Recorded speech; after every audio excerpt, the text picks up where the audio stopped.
Halo, selamat datang di channel Ruang Taktik. Di video kali ini, kita akan analisis laga UCL leg pertama antara Manchester City versus Bayern Munchen. Bayern Munchen dengan pelatih barunya Thomas Tuchel harus menelan kenyataan diajar oleh Manchester City 3 gol tanpa balas. Di match kali ini, Bayern yang lebih dominan dalam possession dengan 56%. Sedangkan City hanya 44%, cukup jauh dari rata possessionnya di UCL musim ini yang mencapai 63,5%.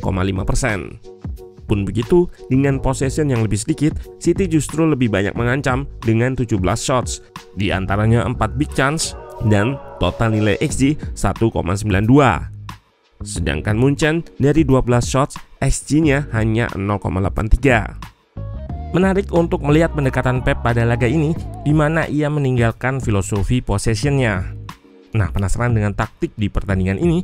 Let's go, kita bahas sama-sama.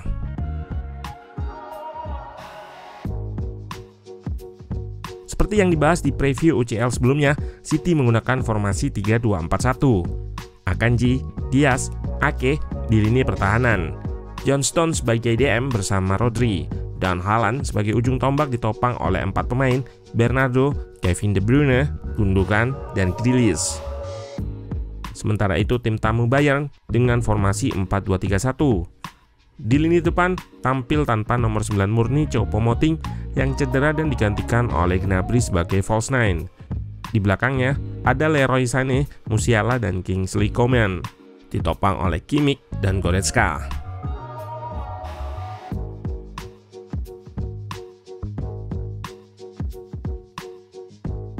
Bayern Munchen beberapa kali melakukan high press saat Man City build up. Namun City dengan resistansi pressing yang dimiliki oleh pemain-pemainnya bisa lolos dari pressing trap Munchen di sisi sayap dan sirkulasikan bola ke sisi yang jauh. Dalam upaya melakukan progresi, gelandang City cukup aktif melakukan pergerakan tanpa bola, menyediakan opsi passing mensupport pemain City lainnya yang kuasai bola.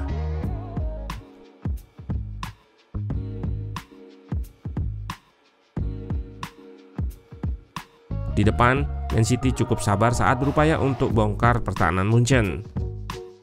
Ketika pertahanan Munchen sudah kompak dan dalam bentuk yang ideal, City nggak segan untuk melakukan sirkulasi ke belakang guna mengatur ulang serangannya dan menarik blok defense Munchen untuk naik sehingga merenggangkan jarak antar lininya.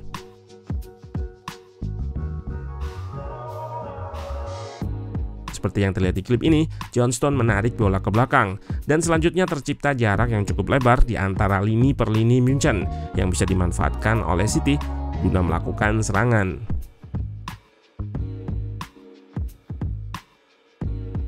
Skema seperti ini juga terlihat pada gol pertama Man City.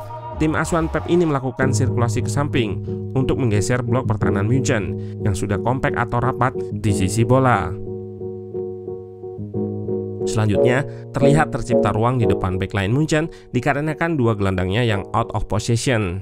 Goretzka melebar dan Kimmich turun untuk cover backline. Rodri dengan bebas menerima umpan. Press dari Musiala yang datang dari depan pun bisa ia lewati. Punya ruang yang lebar, Rodri bisa lepaskan pressing ke tiang jauh dengan kaki kirinya.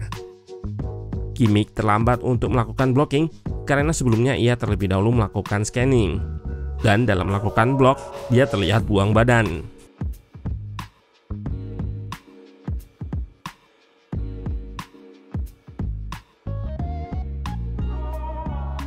Yang membedakan chance creation Pep dan Tuchel adalah pemain-pemain Man City di depan lebih cair dan aktif melakukan pergerakan tanpa bola untuk membuka akses umpan, support possessor atau pembawa bola, dan mengekspos ruang. Selain itu, di laga ini terlihat juga pemain-pemain Man City lebih unggul secara individu.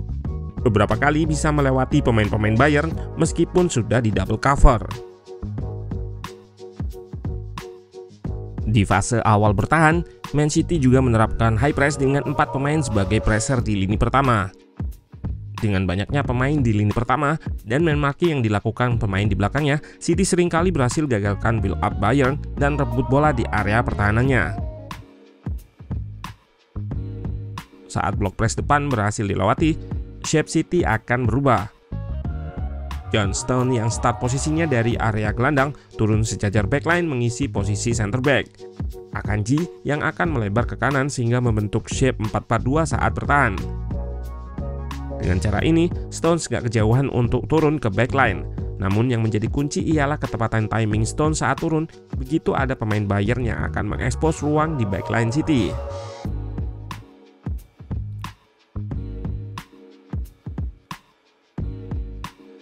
Saat Bayern masuk ke sepertiga akhir, Man City bisa bertahan dengan low block menggunakan 8 pemain.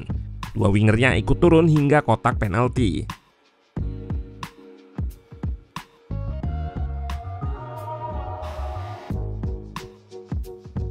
Dengan formasi 3-2-4-1-nya ini, pertahanan City juga relatif aman saat harus menghadapi counter attack Munchen. Dengan 3 center back plus 2 DM, rest defense City selalu bisa unggul terhadap pemain Munchen yang melakukan counter.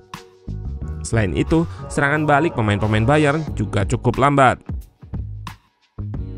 Di babak kedua, Bayern yang tertinggal bermain lebih menekan. Terlihat pada momentum chart di awal babak, grafis Bayern sempat meninggi yang menunjukkan peluang untuk samakan kedudukan melalui big chance Leroy Sané yang masih bisa digagalkan oleh Ederson. Namun, City yang mempertahankan intensitas high press-nya berhasil buat lini pertama build up Munchen nggak nyaman saat kuasai bola dan berujung melakukan beberapa blunder yang membahayakan gawang Sommer.